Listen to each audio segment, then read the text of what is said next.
Imagine a photographer has been following you for 3 years. You know his face. You know which corner he'll appear on when you leave the house in the morning.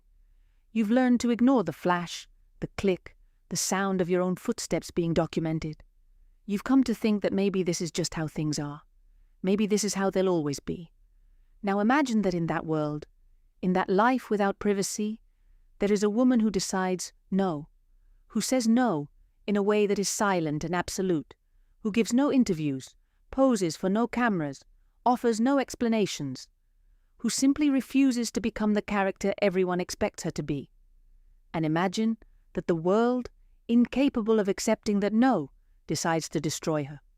On July 16, 1999, a Piper Saratoga aircraft took off from Essex County Airport in New Jersey at 8:38 in the evening. On board were 3 people: John F. Kennedy Jr., his wife Carolyn Bessette-Kennedy, and her sister Lauren Bessette. The destination was Martha's Vineyard. The plane never arrived. Carolyn Bessette-Kennedy was 33 years old. She was the most photographed woman in the world at that moment, and yet no one knew her. And in the United States, in the final decade of the 20th century, that was the one thing they forgave least of all. This is the story of what they did to Carolyn Bessette-Kennedy. Not the story of the accident, not the story of her husband, the story of what happens when a private woman gets trapped inside the most public life on the planet, and why the world still hasn't been able to leave her alone. By the end of this video, you're going to understand something that none of the coverage of the 1999 accident ever explained. Carolyn Bessette didn't die only in that plane crash. She had been dying in another way for years, slower, more documented. And the people who killed her weren't anonymous or malicious. They were, for the most part, completely ordinary people who believed they had the right to know who she was. We're going to look at who Carolyn was before they found her, what she lost when they did, what strategies she used to try to survive an exposure no one had prepared her for, and what her story tells us about the price we pay when we decide that certain people's lives belong to us. Because the story of Carolyn Bessette-Kennedy isn't just her story. It's the story of what we do to women who refuse to be transparent. Carolyn Louise Bessette was born on January 7, 1966, in White Plains, New York. She was the 3rd child of Anne Freeman and William Bessette. She grew up in Greenwich, Connecticut, one of the wealthiest suburbs in the country. Though the Bessette family wasn't rich in the way their neighbors were, her father was an engineer. Her mother, after the divorce when Carolyn was 7, married a doctor named Richard Freeman, and the family moved to St. Mary's, a coastal town in Massachusetts, Greenwich first, St. Mary's after. These details matter because Carolyn Bessette grew up between 2 worlds, the aspiration of old money and the reality of an upper-middle-class family that had visual access to that world without fully belonging to it. That kind of social position teaches a very specific skill: how to read a room, how to recognize who holds power and how they wield it, how to move among people who have more than you without ever letting them notice. At Boston University, where she studied education, Carolyn Bessette was known for 3 things: her looks, her confidence, and her ability to connect with people. Her classmates remember her as someone who didn't need to try to be the center of attention, not because she sought it out, but because the room naturally gravitated toward her. She graduated in 1988 at 22 years old, and contrary to what many people assume, she didn't come to New York looking for a Kennedy. She came looking for a job.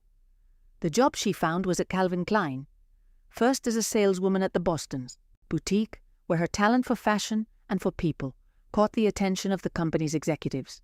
They soon moved her to New York, to the Public Relations Department. By 1992, at 26, she was Director of Public Relations for one of the most important brands in the world. She organized the runway shows, managed the models, decided which journalists got in and which didn't. She was the person who controlled access in an industry built entirely on access. She was good at her job because she understood something many of her colleagues couldn't quite grasp. The best way to generate desire for something is to make it seem like not everyone can have it. Exclusivity as a tool of power. What Carolyn Bessette applied to Calvin Klein garments, in a few years she would try to apply to her own life. and she would discover that with people, the mechanism doesn't work the same way. She met John Kennedy Jr. in the spring of 1992 on a field in Central Park where he was playing frisbee. They started seeing each other. They tried to keep the relationship private for 3 years. John Kennedy Jr. was at that moment the most photographed man in the United States, the son of the assassinated president, the little boy who at 3 years old had saluted his father's casket in front of cameras around the world. People magazine had named him America's Sexiest Man in 1988. It was impossible for the relationship to go unnoticed, but they tried. And that attempt, that determination of Carolyn's to keep something private in a life that made it structurally impossible, is where the real story begins. Because what we don't yet know is what that fight cost her, and how the world responded to her refusal to surrender. In September 1996, John Kennedy Jr. and Carolyn Bessette were married in secret in a small church on Cumberland Island, Georgia. The ceremony was intimate by design, barely 40 guests, no official photographer, no press release. John's family had kept the secret for weeks. Guests signed confidentiality agreements. Everything was calculated so that the world wouldn't find out until it had already happened. It worked for approximately 18 hours. The next day, photos of the wedding appeared in every newspaper in the world. Someone, at some point, had talked. And the image the world saw, Carolyn Bessette in that ivory silk dress designed by Narciso Rodriguez, John Kennedy Jr. in his dark suit, the two of them on a small Georgia island under the evening light, became one of the most reproduced images of the decade. Carolyn Bessette-Kennedy, overnight, was no longer the director of public relations at Calvin Klein. She was the wife of Camelot's heir, and what that meant in practice was something no one had prepared her for, and that no confidentiality agreement was ever going to protect her from. The coverage that followed wasn't just intense, it was of a specific nature that's important to understand. The media didn't treat her the way they treated public figures who had chosen to be public, not like an actress or a politician. They treated her like property, like someone whose very existence was by definition a matter of public interest. Not because she had done anything, but because she had married someone. In the first 6 months after the wedding, Carolyn Bessette-Kennedy appeared on the cover of at least 15 major magazines. The vast majority of those covers weren't based on interviews she had given. They were based on photos taken without her consent and on speculation about her character, her habits, her marriage, and her state of mind. A photographer was detained outside her building in Soho with more than 400 photos taken during weeks of surveillance. And the most telling detail, the most revealing aspect of the mechanism she was up against, is that the more she refused to speak, the greater the hunger for information about her became. Her silence wasn't respected as a decision. It was interpreted as a mystery, and mysteries in the media ecosystem of the 90s were not left unsolved. People who had known her from her Calvin Klein years began giving interviews. Some of those interviews were kind. Many were not. An anonymous source described Carolyn as difficult and controlling. Another suggested she was unstable. Another said John Kennedy Jr. deserved someone more accessible. None of these sources put their name on it. All of them wanted to talk about her. None of them wanted to be held responsible for what they said. Carolyn Bessette-Kennedy never publicly responded to any of these characterizations. She didn't talk to journalists, didn't grant interviews, didn't issue statements. She kept doing what she had always done, trying to live her life. But something in that life had changed, and the people close to her were starting to notice. The problem was that what was changing wasn't visible from the outside. And what isn't visible from the outside in the media coverage of a public figure simply doesn't exist. To understand what was happening to Carolyn Bessette-Kennedy in the years after her wedding, you have to understand the world she lived in behind closed doors. A world that was, in every meaningful sense, the opposite of what it projected from the outside. The apartment John and Carolyn shared in Soho, at 20 North Moore Street, was the epicenter of an existence in constant negotiation with the presence of the media. Photographers posted up on the street below. The couple had to calculate every departure. What time, which door, how. Restaurants, stores, cab rides. Everything was susceptible to being documented. Friends of the couple remember that when they went out to dinner, Carolyn always sat with her back to the door, facing the wall, so as not to make it easier to get a shot. John Kennedy Jr. had experience with all of this. He had grown up with cameras. He had learned from his mother Jackie how to handle the constant presence of the media, a certain calculated warmth, a willingness to be photographed on acceptable terms, a controlled permeability that maintained public interest without surrendering control. He didn't enjoy the attention, but he had integrated it as part of his life in a way Carolyn couldn't replicate, because she hadn't had an entire lifetime to learn it. Carolyn, by contrast, had chosen her career precisely because she liked being behind the camera. She liked controlling other people's images. The concept of being herself, the subject of that image, was fundamentally foreign to her. And the more she tried to resist it, the more she was described as difficult and elusive, as if protecting your own privacy were a character flaw. People who knew her intimately during those years describe a woman going through a transformation that was hard to articulate. It wasn't that she had become inaccessible or cold, as some articles portrayed her.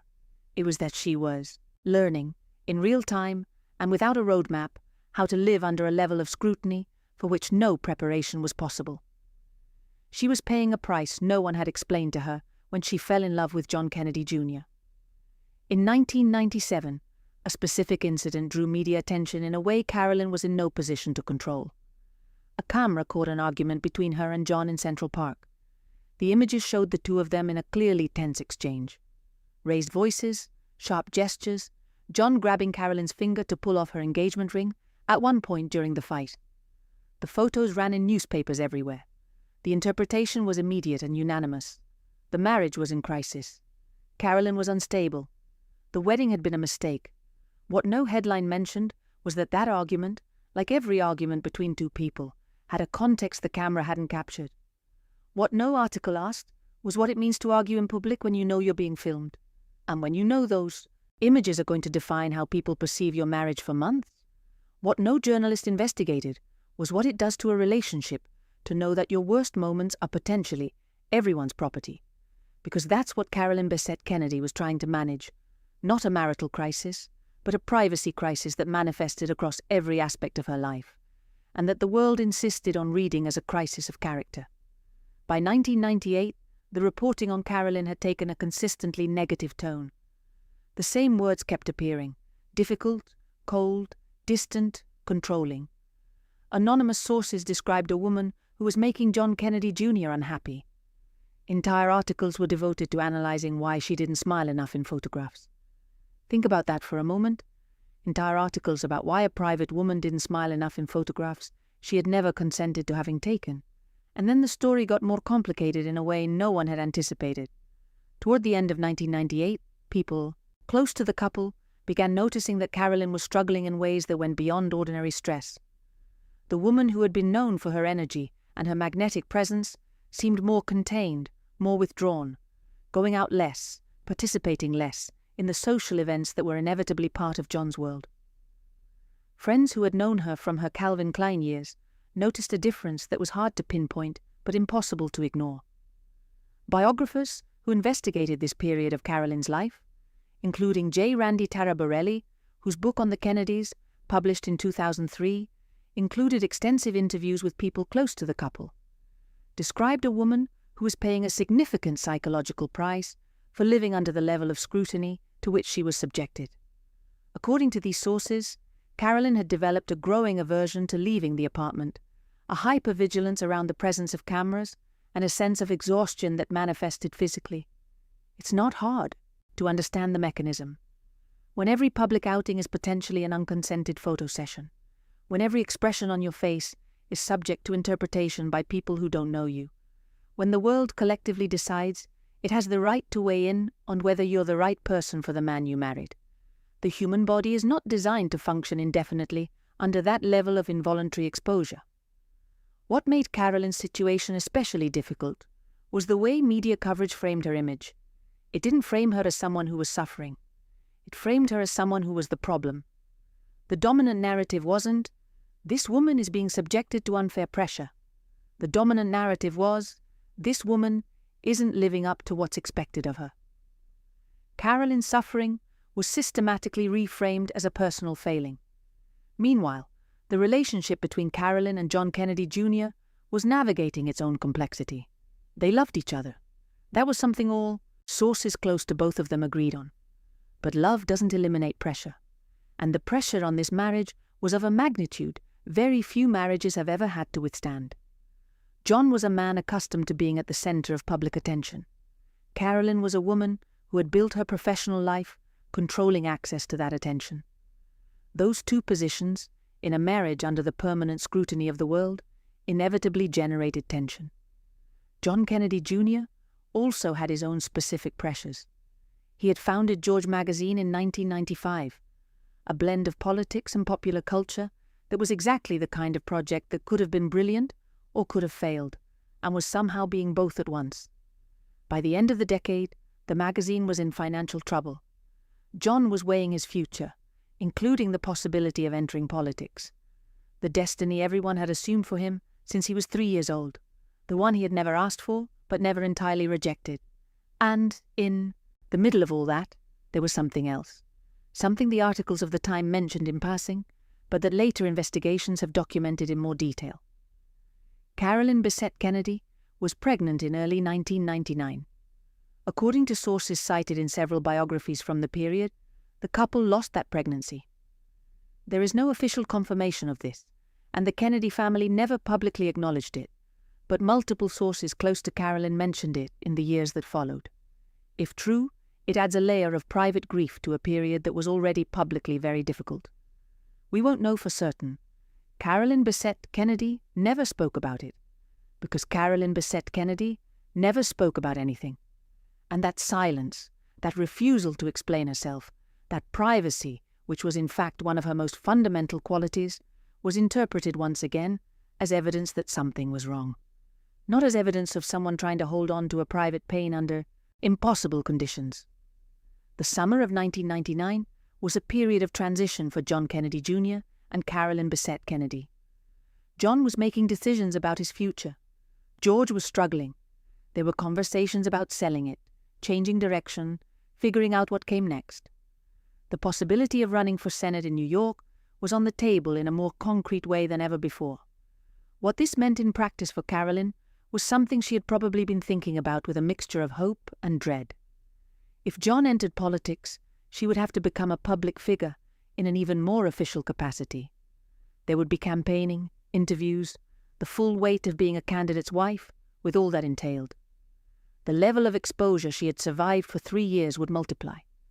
People close to the couple who had spoken with Carolyn in those weeks said afterward that she was trying to find a balance between supporting John and protecting something of herself.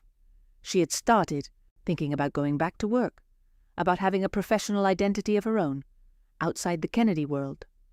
She'd been in conversations about possible projects. She wanted to reclaim something she had left behind. On Friday, July 16, 1999, John Kennedy Jr. needed to fly to Cape Cod for the wedding of his cousin Rory Kennedy. The plan was to drop Lauren Bessette, Carolyn's sister, off at Martha's Vineyard, where she was staying for a work commitment, and then continue on with Carolyn to Hyannisport for the wedding the following day. John had obtained his pilot's license in April 1998, 14 months earlier. He had approximately 300 logged flight hours, a number aviation experts describe as sufficient for flying in favorable conditions, but insufficient for what he would encounter that night. He held a visual flight rating, which meant he needed to be able to see the horizon to navigate. He didn't hold an instrument certification, the one that lets you orient yourself when you can't see. That night, over the Atlantic, visibility was poor. There was haze, it was dark. Those two factors combined to create exactly the conditions in which a pilot with a visual rating and no instrument certification can lose his bearings without realizing it. NTSB investigators, the National Transportation Safety Board, concluded that John Kennedy Jr. experienced spatial disorientation. Unable to distinguish the horizon from the ocean in the darkness and haze, the plane entered a descending spiral. At 9:41 p.m., the aircraft disappeared from radar.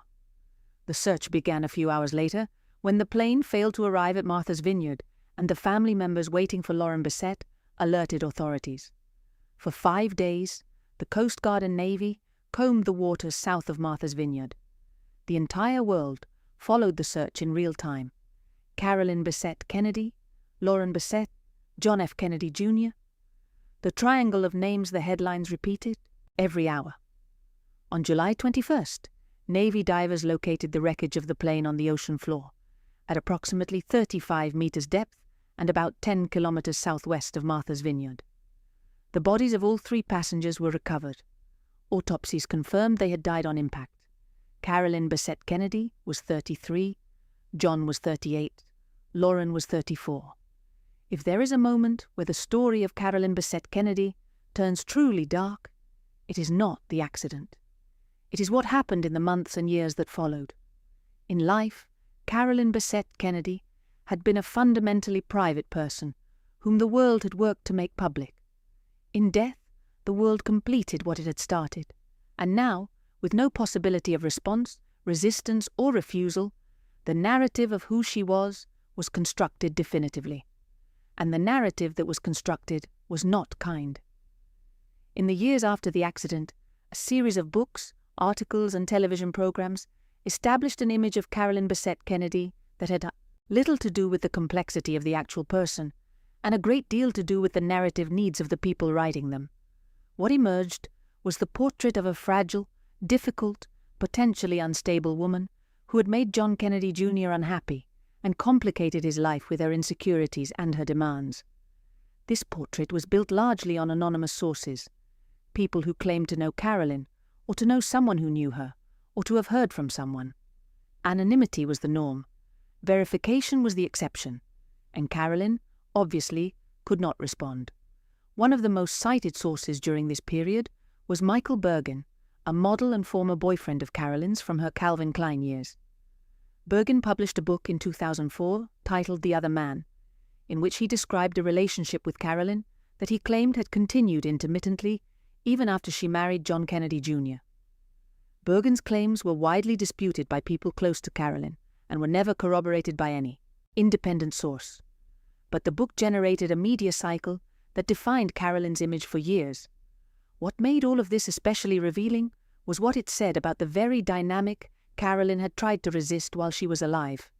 Her refusal to speak, her privacy, her rejection of building any public narrative about herself. It had left a vacuum. And that vacuum was filled systematically, and without her consent, by people with wildly varying motivations. The irony is cruel and perfect. Carolyn Bessette-Kennedy had stayed silent to protect her private life. And that silence was precisely what made it possible for her private life to be constructed by others. But there is something else in this story that matters. Something that changes the way we see everything that came before. The people who actually knew her, not anonymous sources, but real friends with real names, tell a different story. They describe an intelligent, direct woman with a dry sense of humor that caught people off guard. Someone who was loyal in a way that was hard to comprehend, unless you'd experienced it firsthand. A person who had chosen not to be public, not because she had something to hide, but because she believed fundamentally that some things were simply no one else's business. Her closest friend during her New York years, designer Jessica Weinstein, said in one of the few interviews she gave after the accident, "Carolyn was the most present person I have ever known. When she was with you, she was completely with you. Nothing else existed." That doesn't fit the image that was built of her, but it is who she was. That total presence, that capacity for complete, undivided attention, is, if you think about it, the exact opposite of what the media was trying to extract from her. The media wanted transparency, wanted access, wanted to be included. Carolyn Bessette-Kennedy gave her full attention to the people she had chosen to include in her life, and to the world that demanded her transparency. She deliberately gave nothing. She wasn't cold, she was selective. And in a world that confused the two, that distinction cost her her reputation. In September 2024, FX premiered Ryan Murphy's series, American Love Story, which explored the relationship between John Kennedy Jr. and Carolyn Bessette-Kennedy. The actress who plays Carolyn in the series, Odessa Asian, gave interviews in which she described the preparation process as an exercise in frustration. There was no reference material, no interviews, no audio archive. The person she had to portray had done everything possible to leave no public trace. The result is a paradox Carolyn would have appreciated with her dry sense of humor. The person who most resisted being a character has decades later become one of the most culturally compelling figures of the second half of the 20th century. The less she said, the more there has been to say about her. There's something in the story of Carolyn Bessette-Kennedy that resonates in a particularly sharp way in today's world, where public exposure has been democratized to the point that it's no longer only the wife of John Kennedy Jr. who can be photographed without consent and judged by people who don't know her. What happened to Carolyn? That constant pressure to be transparent, that conversion of privacy into suspicion, that cycle where the more you resist scrutiny, the more you confirm you have something to hide, describes an experience that is far more common today than it was in 1996. What happened to Carolyn Bessette-Kennedy is also part of a longer story about the women who enter the Kennedy universe and what that universe does to them. Jackie Kennedy had learned to construct a public image so perfect it became impenetrable. Carolyn did the opposite. She tried to have no public image at all, and discovered that was even more dangerous. The world doesn't know what to do with women who don't want to be seen, and when it doesn't know what to do with them, it invents them. The remains of John Kennedy Jr., Carolyn Bessette-Kennedy, and Lauren Bessette were scattered at sea off the coast of Martha's Vineyard on July 22, 1999, from the USS Briscoe, a Navy destroyer. At the memorial service held 2 days later at the Church of St. Thomas More in New York, there were hundreds of people. President Clinton attended. There were speeches and music. The world had the opportunity to mourn John Kennedy Jr. publicly. Carolyn Bessette-Kennedy was mentioned. It was what she would have wanted, and at the same time, it was exactly what we had refused to give her while she was alive. There is a pattern in the story of Carolyn Bessette-Kennedy worth naming, because it didn't end with her. It's the pattern that activates when a woman decides her private life belongs to her. When she decides that access to her is something she grants, not something the world can claim. When she decides, in essence, that she will not build a character for external consumption. The world responds to that decision in a fairly predictable sequence, first with curiosity, then with insistence, then with irritation, and finally, when the resistance holds, with the construction of a narrative that explains why that resistance is in fact a flaw, why privacy is actually coldness, why silence is actually instability, why refusing to be transparent is actually having something to hide. Carolyn Bessette-Kennedy was not the first woman that pattern was applied to. She was not the last. But her story illustrates it with a particular clarity. Because the factors were so amplified, the mechanism is hard to deny. She was not a difficult person. She was a private person in a world that had decided she had no right to be one. And that difference between being difficult and being private, between resisting exposure and having something to hide, is a distinction the world is still not very good at making. 30 years later, with other people, in other circumstances, with the same mechanism. Carolyn Bessette-Kennedy was born on January 7, 1966. She died on July 16, 1999. In the 3 years she spent as a public figure, she never gave a single interview, never issued a statement, never explained herself to anyone she had not voluntarily chosen to include in her life. She was, until the end, exactly the person she had decided to be. If you think about it clearly, that is not a failure.